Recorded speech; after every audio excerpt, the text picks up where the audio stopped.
All right, so now we're going to get into my dragonfly collection. So these are quite popular.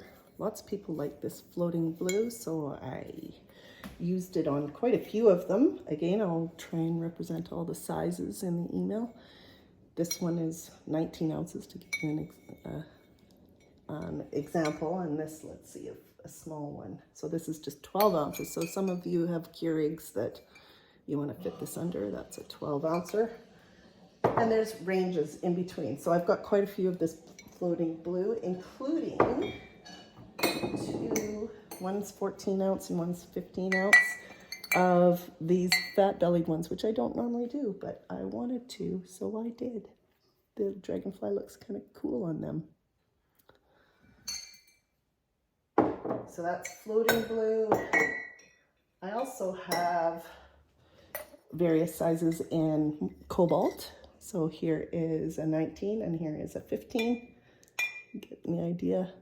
My hands are small, so obviously I can't use, I've tried so many different things to show you size reference, but suffice it to say, if you know how big your, you measure your cup that you like at home, and if you want to do a comparison, some people like lots of coffee, some people want just a little.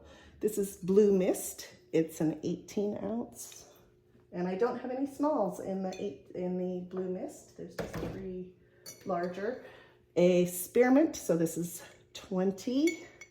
There are none bigger than 20. 19 ounce, that would make a nice pair.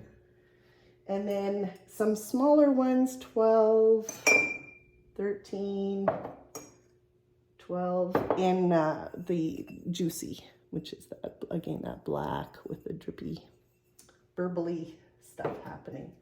So that is the dragonfly collection. Let's see, can I show you? Yeah, I will show you. So I did some jars. I was so thrilled to do this. This was so fun to do. So here's a little bird on top. And again, I used the floating blue.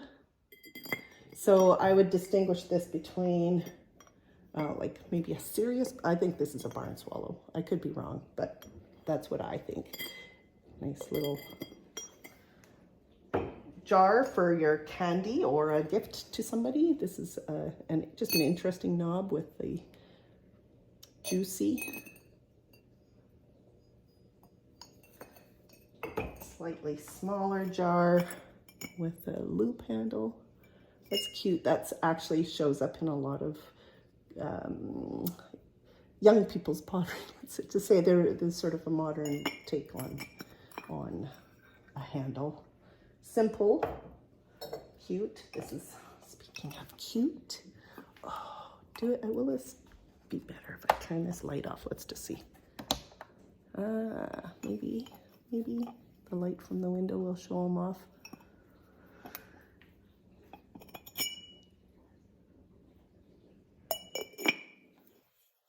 It's nice.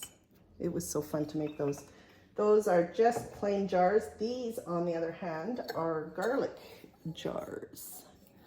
So this is one, it's purple with a garlic clove on top. I would call these large garlic jars because really it would fit what I like to have, because I grow my own garlic.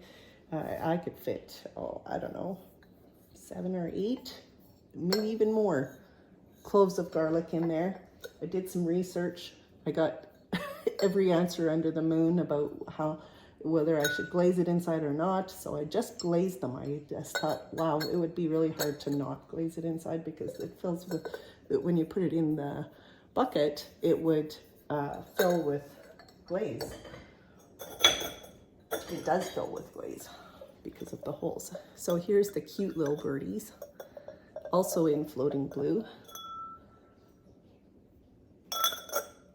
I intend to, because this is a foodies month, do some jars, some garlic jars that are smaller. Now this color, I don't know, like I just don't know whether, let's do this.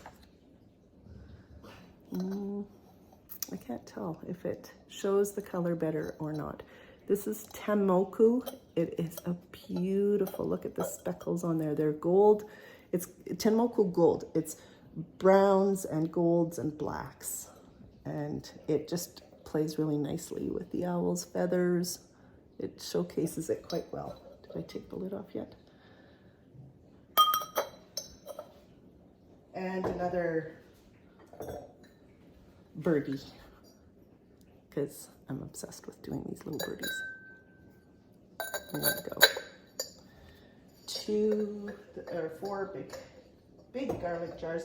And just because I don't think it'll fit in any other category, I'm gonna show you this. This is a utensil holder for the counter, because somebody asked me to, if I made them, and I said, I'm gonna go home and try. So, I mean, it's just a simple thing, but it's nice and big and weighted on the bottom so that it doesn't tip.